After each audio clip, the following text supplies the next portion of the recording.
Can you go from a snake plant growing in potting mix like this to growing a snake plant in nothing but water?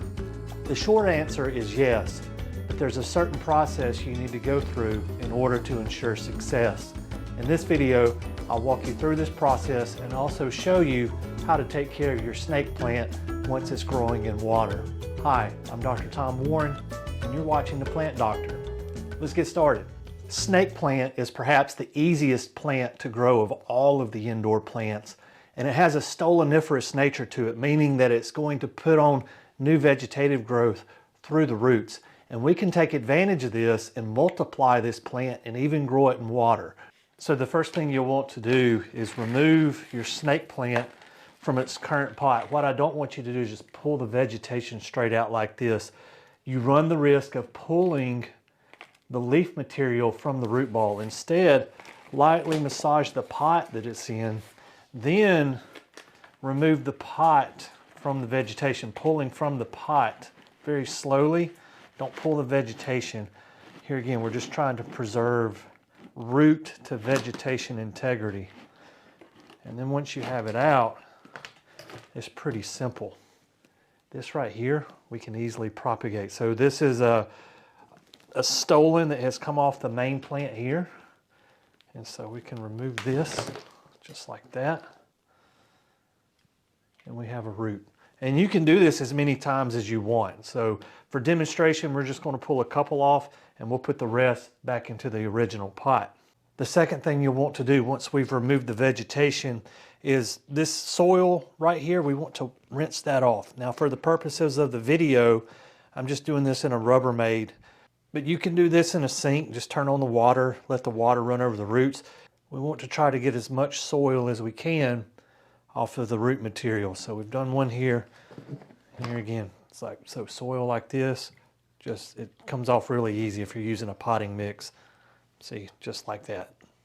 Our next step is to prepare whatever pot we're putting our snake plant in so that we can be successful in growing in nothing but water.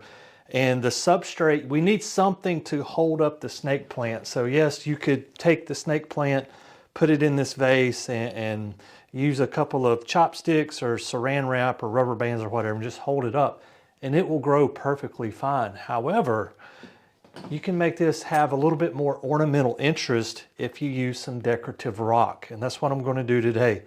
I've got some black rock and some white rock that we're going to use. And a couple things about your rock. This rock that I have here has been washed. So make sure that the rocks you're using are washed. I bought these pre-washed. You're going to pay a little bit more for that. If you're going to a place or buying them in bulk where they haven't been rinsed off, go ahead and rinse off those rocks, because what's going to happen is if you do not rinse those rocks, once you add water to your vase, you're going to see all those suspended particles in the water and it's not going to look as clean. So basically all we need to do is this. We're going to take our rinsed rock and I'm going to fill this roughly 1/3 full.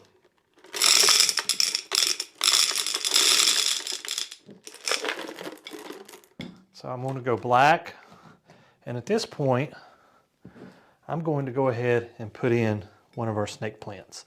Now when you put in a snake plant, the roots are going to want to cling to whatever you're putting it in, whether it's a mason jar like this or one of these fancier vases or a plastic vase that you can't see through. I'm using glass today so that you can see what I'm doing. And plus it's going to show off those colorful rocks that we're using. All right, so now that our roots are in there, I'm going to take our white rock and I'm going to center up the snake plant as well as I can. So dead center, I want the vegetation right in the middle of the circumference of this pot here, or the vase. And we're going to add some white rock.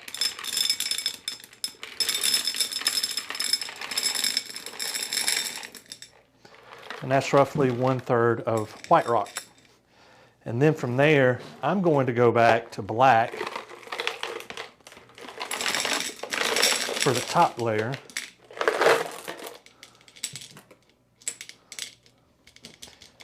And that leaves us something that looks like this.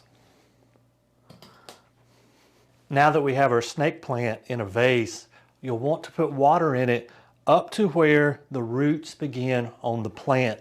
So for example here, you would want to put water in the vase until you get here. Do not water up to the point where the vegetation begins to get green. If you water up to this point, it's going to get mushy and you run the potential of your snake plant dying. So it was easy to do this on this particular vase because we did black rocks first, put in our snake plant, did white rocks, and then black. So where the black and the white meet here, I know that's where the base of my root ball sits, and that is where we filled this up to. Now that our finished product is here, how do we take care of this?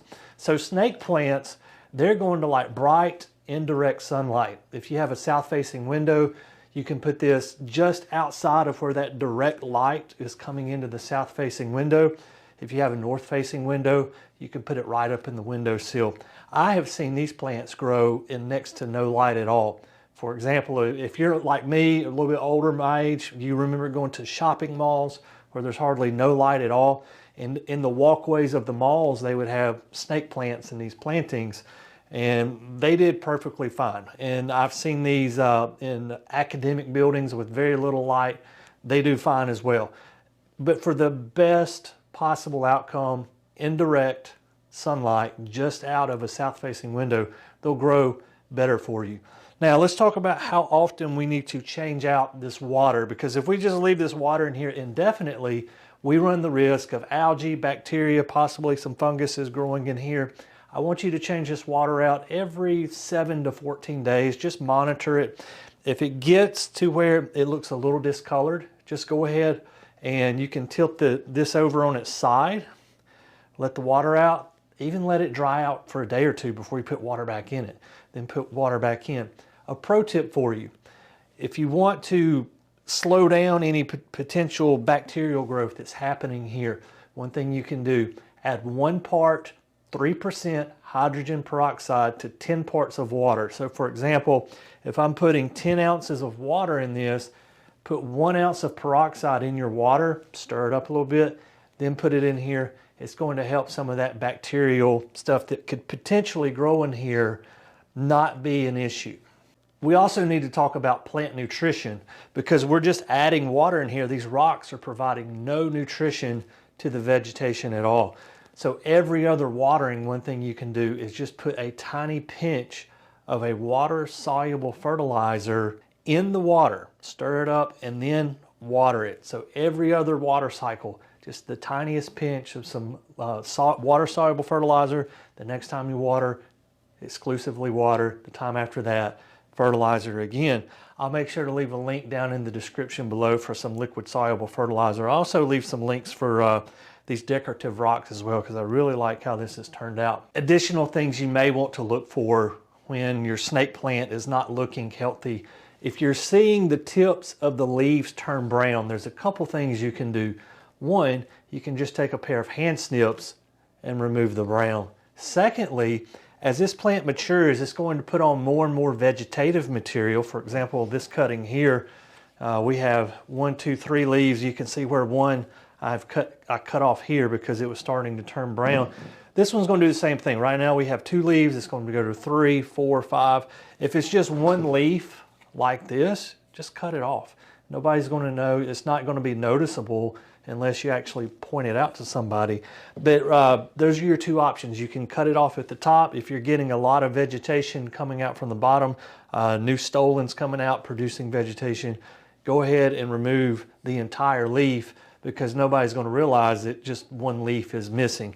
And so that's one way that you can keep your plants a little healthy. Another thing that you need to do with your snake plant is about once a month, wipe down the leaf material. So in nature, it rains and it knocks off dust and debris from the leaves. We do not have that happening in a home setting. So you have dust in your home that starts collecting on the leaves. They don't show off as much because they do have beautiful variegation. Also, you're actually decreasing the amount of photosynthesis that's occurring in the leaf because there's dust where light should be getting in and feeding the plant. So once a month, just take a wet paper towel, wipe down the leaves.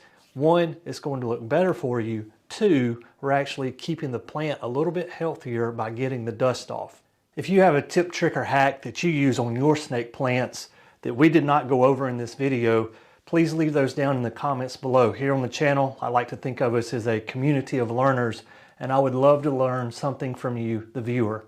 Guys, as always, thank you for watching The Plant Doctor, and until next time, happy gardening.